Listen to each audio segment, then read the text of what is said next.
Welcome to Mash the Gas Podcast. Mash the Gas Podcast. Your weekly breakdown of every NASCAR Cup Series race. Here are your hosts, Kevin Batstone and Jeff Davis. Welcome back, NASCAR Nation, to another episode of Mash the Gas Podcast. I'm Jeff Davis. Joining me shortly is Mr. Kevin Batstone. We are here to cover the South Point 400 from Las Vegas Motor Speedway. Interesting race. Kevin, who mashed the gas in Sin City this weekend? Man, what a fantastic race, brother. I just got to say, I love mile and a halves, and I love everyone that tunes into this program. I just want to thank everyone for their continued support of Mash the Gas. But I'll tell you what, Jeff, Paul Wolfe and Joey Logano had it completely dialed in. Look, it's all about rolling the dice in Las Vegas, right? And they took that chance on the fuel strategy. He had plenty of fuel in that thing. I'm tired of hearing these guys are going to run out. You got it back. He could do the burnout. He drove it back to victory lane. Only led 6 laps, Jeff, but he got his 3rd win on the season, 35th career win, and he is locked into Phoenix. Joey Logano, baby. Man, how could you imagine that? I mean, literally just a week ago, he was out, done. I even heard him talking about, I was actually in my car listening to it on the radio. There was some stuff going on in inspections, through tech. A week ago he was out. Now he has punched his ticket to the Final Four. Man, congratulations to Joey Logano for getting it done, Kevin. I'm pretty stoked that he's in there. I'm sure he's feeling damn good. Well, he got it done. He did what he needed to do. He understands playoff pressure, right? He was tied with Denny Hamlin for most playoff wins, and he has now passed Denny on that. Joey knows what to do when the pressure is on. He won Atlanta, moved on. He's now won Vegas, has moved himself into Phoenix. The pressure's on. And look, our guest last week, Sky, said it best, I think. A lot of people were, Joey Logano haters and kind of being like, oh, NASCAR is doing this and that. The Alex Bowman situation is clear as day. Jeff Gordon came out, owned it as the VP and said, look, we messed up here, okay? And so that put Logano back in. Logano can only control what he can control. And he went out there and got it done, man. And I think he deserves more credit than the fans want to give him. Yeah, absolutely. Because Logano has what it takes. Obviously, he's won the Cup Series twice before, so he's an experienced driver. You and I, we've been listening to this for so long. As far as NASCAR, it's like sliced bread came in when he was like 18 years old. Now he's a veteran of the sport, and he has what it takes, Kevin. And I also do want to give a big shout out to that 12 car, man, because Ryan Blaney, I think, did a hell of a job kind of helping his teammate out. And I know Christopher Bell was pretty pissed off afterwards. He was kind of talking. He's like, if it wasn't for the 12, he might, I would have been able to pass him. And then Ryan Blaney, literally, he came back and just said it straight out. He's like, you know what? The 20 didn't have the speed. Otherwise, he would have passed me.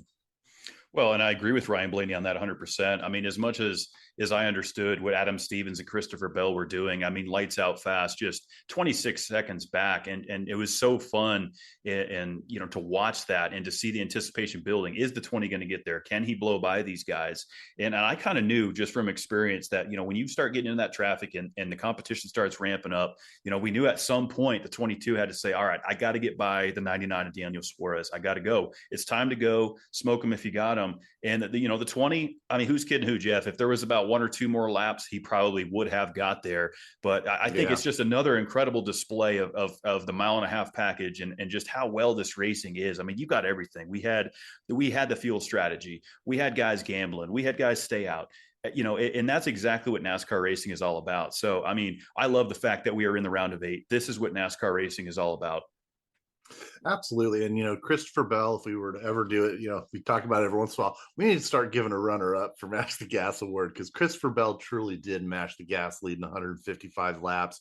And Daniel Suarez leading 57 laps. That kind of surprised me to see him up there contending with all these playoff drivers. We know Daniel Suarez is a good driver.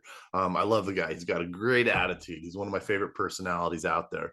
But to see him, leading his, second most laps to anyone out there was really impressive for the 99. I was really stoked for him. But, he couldn't hold on to it. Christopher Bell did a damn good job. And I think the stage points Christopher Bell obviously got really helped him out.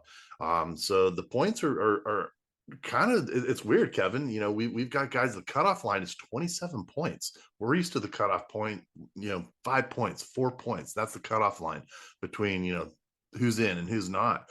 So it's interesting to see 27 to 53 below the cutoff line in points and what these drivers are going to have to do over the next two races, Kevin.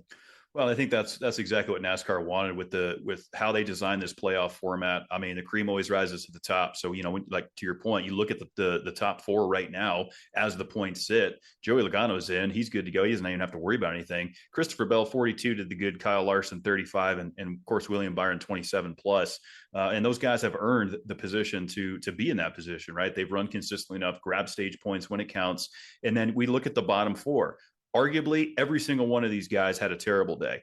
I mean, the fact that Chris Gabehart and Denny Hamlin were able to pull off an 8th place finish is just incredible. Absolute garbage on pit road once again. It was just like Kansas. Denny just could not have track position. There wasn't the speed in the car that the 11 needed, but the fact that they were able to do that might pay dividends as we go forward. Tyler Reddick, of course, flipping over on the front straightaway. Fortunately, he was okay from that. Not a great day from him. Ryan Blaney involved in it. And I think the biggest loser, Jeff, is honestly Chase Elliott. Yeah, that was a really unfortunate situation. Chase Elliott, it was tough, man. Truex barely got into him, in my opinion. I watched it so many times, and I don't think it was aerodynamics. I think he just got a little bit of a bump from Chase, which obviously moved him up just enough to where, he clipped Tyler Reddick, and Tyler Reddick did that flip. And I loved how immediately he came on the horn and was like, I'm okay. Everything's good. Drop the net, we're going back to, okay, should we have grass on the front stretch? Should it all be, cement, concrete, whatever the surface is at the individual tracks? I still like the grass in the front, and I mean, even if it was all grass, if he wouldn't have hit that pavement, he would not have flipped. It's once he hit that pavement that his car actually started to flip, and then the air actually caught him and started flipping him around. But yeah, really unfortunate day for Tyler Reddick, man. He was hauling ass. He was doing a damn good job, way different than what we had going on, the last race. So Tyler Reddick, he's 30 points in the negative, but hey, it's still anyone's game, Kevin.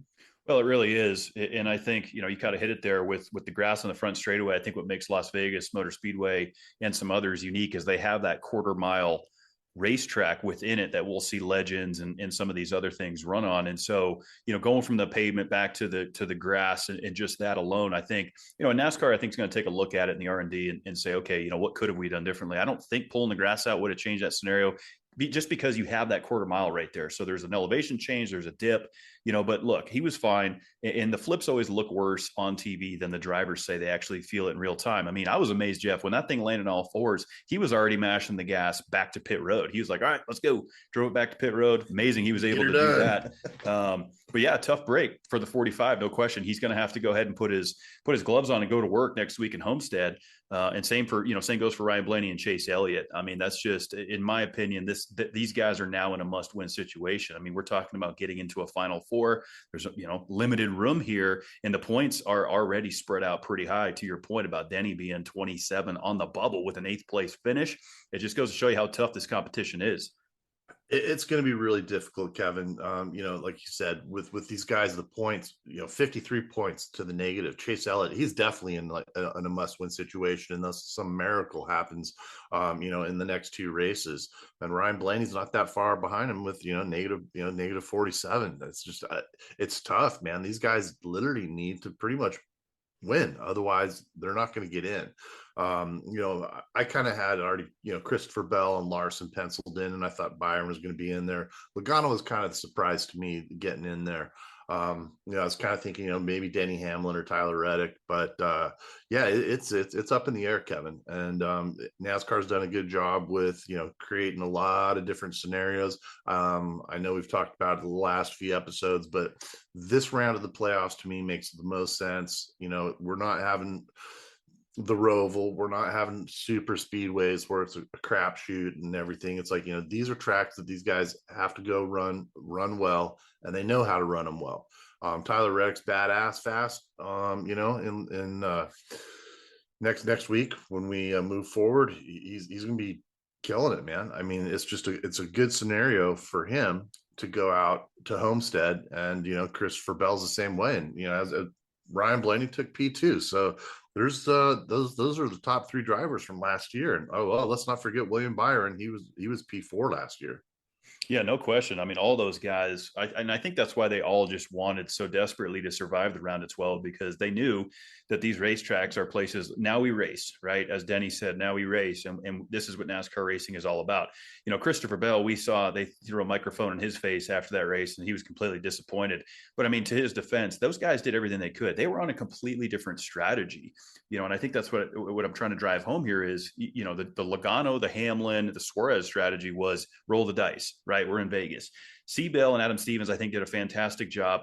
It should have, you know, on paper, it should have played out. And I give Steve Letarte a lot of credit on his call yesterday with explaining to the race fans, because he sat up there. He's been in these scenarios. He knows what it takes. Mm-hmm. And you have to make those aggressive calls. And on paper, you know, if you follow some of the telemetry and some of these things, Seabell should have caught him with about 3 to 4 to go. You know, they kind of had all these scenarios pinned out, but there's so many variables, and it's just so tough to say. I mean, I've been watching NASCAR racing a long time. I've seen fuel races, and I've yet to see them accurately say when this race car will be out of fuel. You know, we heard Chris Gabehart tell Denny Hamlin, don't touch the brake, just let it roll through the corner, where Seabell was able to use brake. He was able to go full send, mash the gas off the corner. And just like I said earlier, you know, a couple more laps, I think Seabell would have won this race. But look, he's in a good position, Jeff. I mean, he's won Homestead. He is running consistently. He's the only driver that's been to Phoenix, you know, consistently in this next gen playoff format, 42 to the good, going into a racetrack you've won at. If I'm Christopher Bell, I'm not worried about a thing. You know, like our friend Sky was mentioning last week when she was on, you know, he's kind of like, it seems like the silent sleeper, you know, he's kind of flying under the radar. Not anymore, folks. Christopher Bell is mad fast, and you're going to have to pay attention to him. But I will say, as far as this race this weekend in Las Vegas, the person I actually felt the worst for literally was Ryan Blaney, man. The 12 car. I mean, you know, the accident happened with Tyler Reddick and all that. And, you know, it was behind that where him and Brad Keselowski kind of got a little squirrely, but, you know, the 12 car hit the wall. And what happens? He broke a toe link. And then shit luck would happen. The other toe link on the left hand rear tire broke. So they had to come back down again. So he got the raw end of the deal of that for sure. I mean, man, having a toe link break on both sides of your car, luckily it wasn't anything else. Otherwise, they wouldn't have been able to repair it. But for him to be able to get back on track and actually work with his teammate, you know, he kind of blocked Bell a little bit, but, you know, Bell could have passed him. Like, to your point exactly, Kevin, this would have gone another 4 or 5 laps. I think Christopher Bell would have taken the lead and punched his ticket. But I do still think that he's got a great opportunity for next week, Kevin. Well, and that's that, you know, again, that's what makes this playoff system so great is all these guys I feel like are in must-win situations, and that you win and you're in. You got to get behind it. But I think, I'll say this: if Blaney does not make it to Phoenix, there's no question in my mind that they're going to look at Las Vegas as their missed opportunity. Completely wrecks in practice, destroys it, has to go to a backup car, has to start in the back, come through the mess, get wrecked, break some toe links, and come out of Las Vegas 47 points to the negative. You know, I mean, that's a tough situation for anybody. And that's just the way this thing is designed. I mean, it's so tough to sit there and say, hey, we got Homestead, we got Martinsville coming up, and we have to find 47 points. No, we got to go out and try to win this race. And I think Blaney can do it. I mean, look, he did it last year. He found his way to Phoenix. Everyone wrote him off. I'm not sleeping on the 12 just yet. I know what Ryan Blaney's capable of, but he's definitely got an uphill battle here, Jeff. He does. He's got to win. And you're right. He has the talent to do it. He's a champion. He's a great guy, great personality. I think that Ryan Blaney can definitely punch his ticket, but again, he's going to have to win. And, you know, like we were kind of talking a little bit earlier about Denny Hamlin getting that P8 finish, you know, if they can clean up their pit stops, man, that's what's going to make or break them. You know, we know Denny Hamlin can win. We know it. You know, he could easily punch the ticket, win the race, and move forward. But they need to clean up pit road. I mean, it wasn't it wasn't the crew. It was him. You know, he overshot. They had to come back on another pit stop and, you know, tighten that wheel back up because that single lug.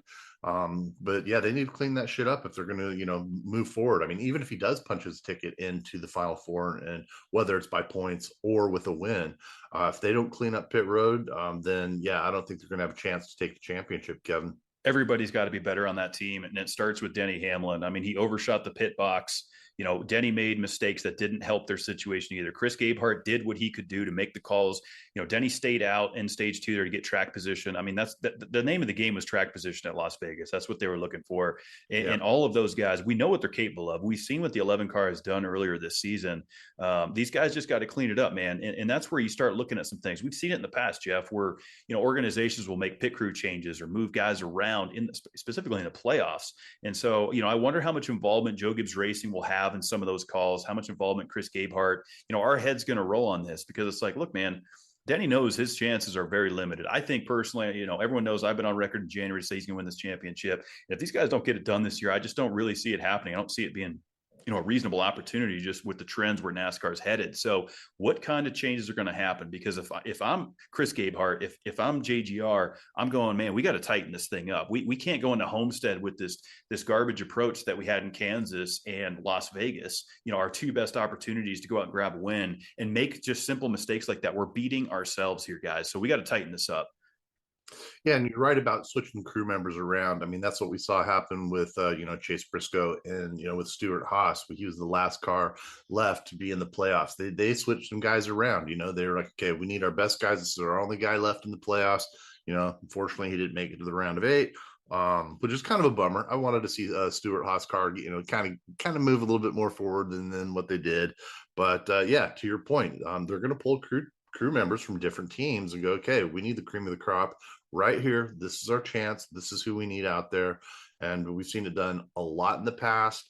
So I think we're going to see some of that going on with Denny Hamlin, Kevin. I think it has to happen. I mean, that's just where we're at. This is the playoffs, folks. We are running out of time. We need our best of the best, and that's what we're trying to deliver here. So, look, overall, I think Las Vegas was fantastic. I've loved every mile-and-a-half race that I've seen this year. It has delivered. It's given what you want. I mean, as a race fan, everything you saw yesterday, you saw the action. We had cars flipping, we had strategy, we had restarts, we had absolutely everything. It's just tremendous. And that's why I said earlier this season, don't change it, don't touch it, don't change the mile-and-a-half package, right? We've talked about our opinions on super speedways. We know what the Roval looks like. We know what the short track package is trash, but this is why it really, really shines, I think, with the round of 8 and having back-to-back mile-and-a-halfs.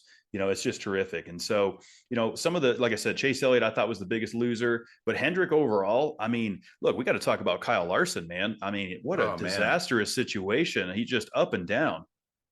And I don't know if you saw that picture of that chunk of steel that they pulled out of, his front left. And, when he handed that up, Cliff Daniels, he kind of looked it over and, just handed it back down.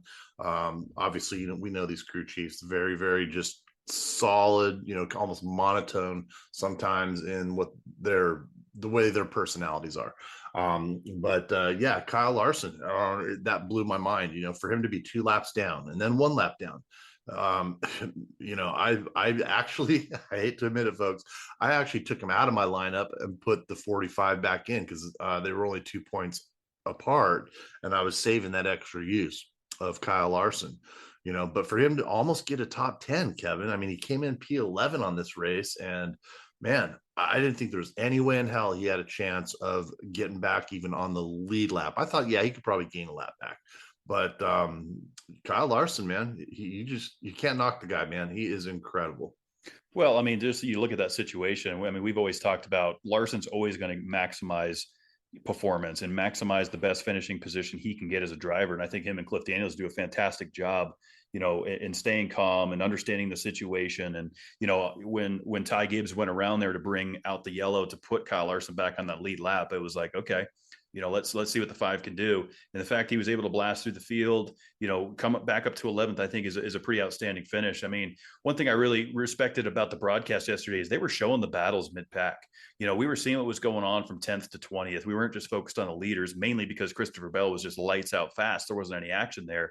But I'm telling you, NASCAR Cup Series racing in the playoffs from 10th to 20th is intense. The battles are incredible. And those guys were in it. They were fighting not only for the lucky dog, but they were just fighting for points and positions. And, Larson, to come out of Las Vegas 11th, I mean, at the end of stage 2, Jeff, I didn't know which way this thing was going to go. But, I think that's it kind of highlights, you look at DraftKings and you look at the way Vegas kind of analyzes the odds.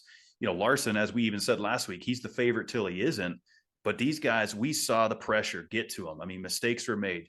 Pit road was a big trouble for a lot of these guys. On track incidents. I mean, this is what it's all about. The odds are nothing. You know, they don't mean anything. Bill Belichick taught me that years ago. We don't listen to the nonsense. We got to go out there and execute. The playoff pressure got to these guys. I mean, as we mentioned earlier, the bottom four, man, tough day for those guys.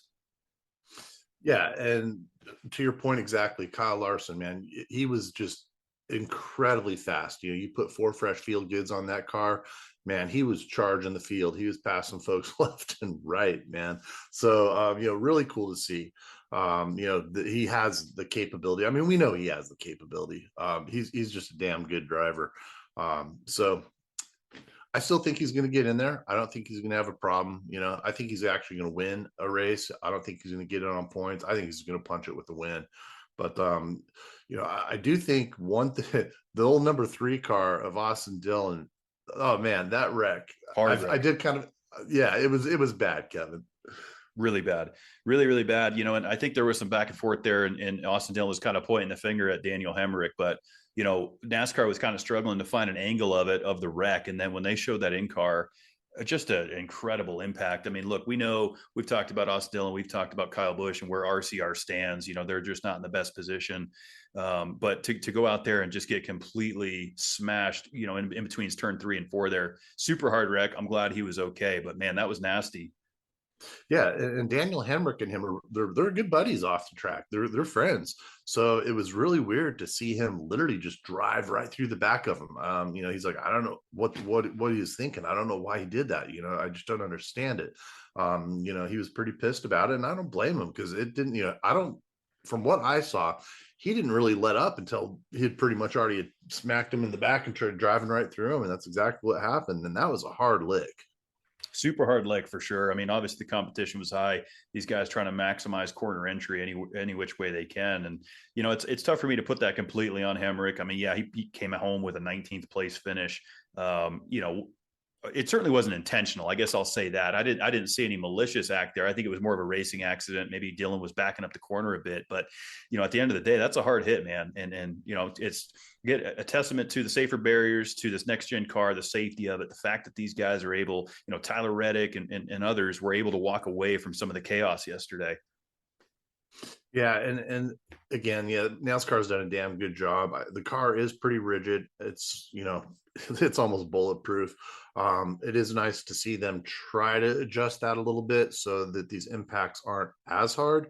Because as we knew from, you know, last week, you know, Alex Bowman, when he came down from like, it was about 3 feet off those turtles in the air, and that wasn't even an accident or a hit. When he bottomed out on that and he hit it, he's like, man, that was the hardest hit I think I've ever had in my life. And we've seen him in some pretty gnarly wrecks. So, you know, there's a lot of rigid. They're very, very rigid as far as these cars are going. So I think NASCAR needs to work on that a little bit more. But yeah, I think we need to add more 1.5 miles on the track, because that is definitely the package that works with this car, especially in the playoffs. You know, short track racing is always fun. We always love seeing everybody trading paint. It's great. I love it. You know, tempers flare. But, you know, it's almost bulletproof. You can pretty much, it's almost like bumper cars these days. You know, I can't remember who it happened to last week, but I know, you know, Eric Jones lost a wheel on the track this weekend. And, you know, like I was saying last week, if I lost a front wheel on my car, I would have run, you know, front end of my car be totaled. But with the way this suspension is on this, he was able to drive it all the way around and get back on pit road and put another tire on with no damage. Yeah, pretty amazing. And I think we even saw it with Ryan Preece in the 41, who was rocking Bonanza Cabernet on the car this weekend, which I represent outside of this program. So great recognition for them. But man, when that car wiggled in between 1 and 2, I thought he was headed straight for the fence. So I thought Preece did a good job there. But, you know, we've talked about loose wheels and things throughout the season. And I think, you know, going back to Denny Hamlin, that could have been really bad. I mean, the fact that Chris stopped him as he was pulling out of the pit stall and said, back it up. You know, we'll sacrifice the track position here rather than a suspension. I think Chris Gabehart deserves more credit for that. I mean, because Denny's just going, you know, he's like, what do you want me to do? You know, what's the situation here? And if Denny had gone onto the track, that wheel possibly could have come off. Denny did report back there was a vibration at one point, which, the locking mechanism on that wheel nut kind of keeps the wheel on. But if that thing were to completely have disintegrated, it would have been just a disastrous situation. So, I also kind of give a partial Mash the Gas award to Chris Gabehart for just knowing the situation, because that thing could have been a lot worse, man. Yeah, because as we know, you drop the jack, that's the sign to go. The driver is go, go, go. Jack's dropped. But, Chris Gabehart's just an awesome crew chief. Obviously, he does a damn good job. For him to be able to tell him, hey, no, back it up. We need to get this taken care of. It's not worth the risk. We don't need to, like you said, we don't need a suspension. We're in the playoffs right now. Let's just take care of the shit right now and take one and move forward. And like we said, hey, he still got a P8 out of it, so it's not like it was that bad. Still on the cutoff line, and these points just still are killing me when I see this far of a gap between what the cutoff line is, Kevin. Yeah, it's going to make Homestead really interesting, right? As we head into another mile and a half where you got to ride the boards. I mean, Homestead is kind of a unique mile and a half, Jeff, right? I mean, when we think about places like Las Vegas, Kansas, kind of that D-shaped oval. You think about places like Charlotte, you think about places like Texas Motor Speedway, they kind of have that quad oval. And now we're heading to Homestead, which is, a pretty symmetrical oval. 1 and 2 are very similar to 3 and 4, but that progressive banking makes it super difficult. And this is a track where I feel like Kyle Larson does extremely well at, right? The higher up you get to that wall, the faster you're going to be, almost like a Darlington feel. And so, Miami, Christopher Bell, he wanted that win so bad in Vegas. I really feel like the speed that the 20 is bringing to the racetrack. I mean, they're so fast in practice. They're so quick in qualifying, and they know how to get it done. I do feel like don't sleep on the 20. I really feel like he can go out and win this thing and dominate this race again. Absolutely. I mean, he won it last year in Miami. So Christopher Bell, you definitely cannot sleep on. I'm going to put him in my lineup. I know that for sure. The guy's been so quick this whole year, and like we were talking about, as far as the next gen car, I mean, look who's made the Final Four for the last 2 years, and I think he's going to do it again, Kevin. Definitely going to my lineup for sure. And obviously, as the races continue to click off, we talk fantasy, we talk numbers. It's getting interesting, Jeff. I think I have 1 left on Byron. I got 2 on Larson, so I kind of have to use that carefully. I mean, smoke him if you got him, right? You want to maximize points.